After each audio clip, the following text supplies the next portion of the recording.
আজকে শুক্রবার, মায়ের আরতি দেখার জন্য নাগ মন্দিরে কত দর্শনার্থী বসে আছে।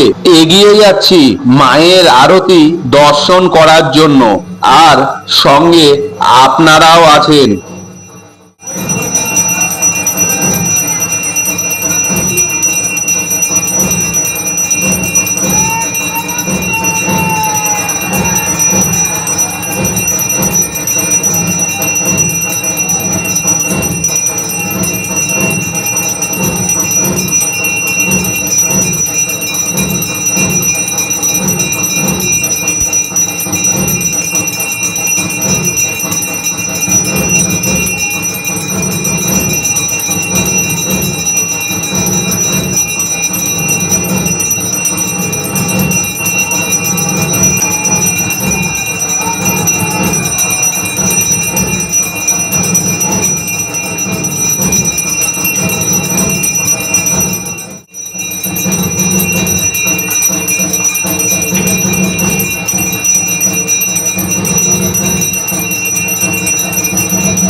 সবাই মিলে বলবেন, আমার মা তোমার মা সবার মা, জয় মা। মা সবার মঙ্গল করুক, সবাইকে ভালো রাখুক। জয় গুরু বাম।